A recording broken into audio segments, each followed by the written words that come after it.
I'm Tom, Alchemy Wizard. Today we're going to learn how to filter the hydroxide out of our zinc and filtering in general. Now when you make colloidal zinc, whether you make it with the plasma arc process or the low voltage electrolysis process, you're going to have hydroxide in there. Zinc hydroxide is a whitish color solid that floats around in the fluid.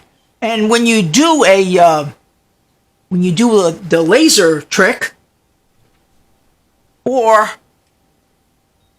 see it in the microscope, believe it or not, what you're seeing in there is not only the colloidals that you've created, but also the hydroxide.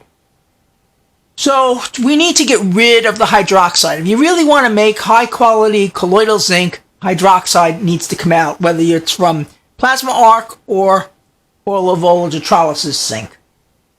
So there's only one kind of filter that will do that. The regular filter that you use a coffee filter and you put it in a funnel, that will catch some of the hydroxide, but it's not going to catch all of the hydroxide. We want to get all the hydroxide out, because any hydroxide left in the colloidals will pull the colloidals apart. Now, what do these solids look like? Well, I'll show you a video I shot of the solids that are sitting in the bottom of this container here that need to come out. So, how do we get them out? We get them out with a thing called qualitative filters. They come in two forms. This is a quantitative filter, and this is a qualitative filter. The main difference between these two is what they can filter. This qualitative filters is the one we're going to use. It's the cheaper filters. You can get 100 of them for about $10, and they will filter down to 8 microns, which is about 8,000 nanometers. And quantitative filters will filter down to 2 microns, which is 2,000 nanometers, but at the cost of very expensive filters here. 100 here is 10 times the price of 100 here.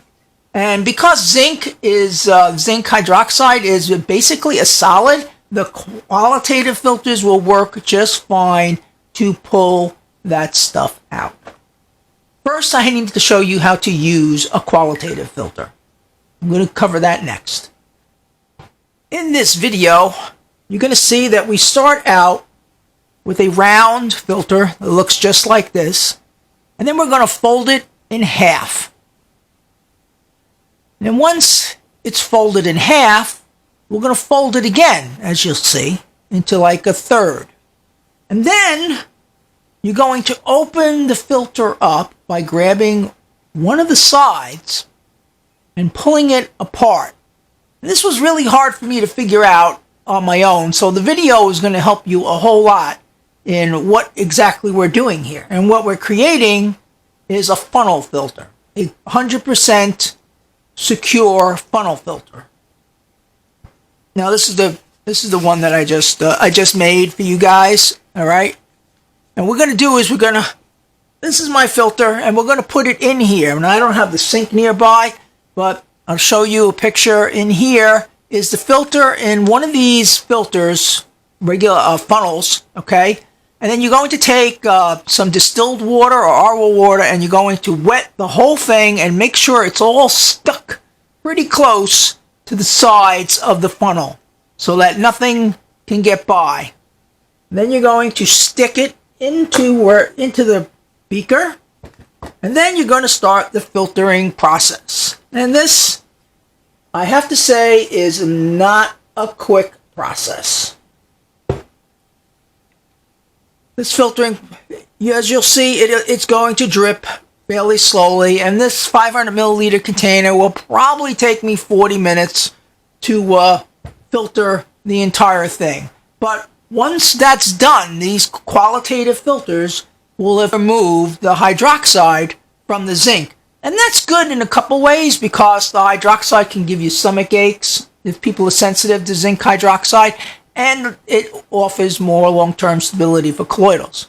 I mean, anytime you want to filter your colloidals to the nth degree, you got to use qualitative filters. That's the only way to ensure you're going to get everything out of it. But that's not everything has to be done that way. Magnesium is another colloidal that also requires filtering with qualitative filters if you want to create stable long-term magnesium. Again, like the zinc, if you the hydroxide, the magnesium hydroxide that you're going to create when you create a colloidal from the metal, it will pull apart the magnesium, and in a few weeks you won't have any magnesium colloidals left in it. So for zinc and magnesium, filtering with qualitative filters is really important if you want excellent colloidals. And well, if you got the time, you can filter all your colloidals that way. All right, I hope this has been helpful to you. And I'm Tom, Alchemy Wizard, and I will talk to all of you again soon.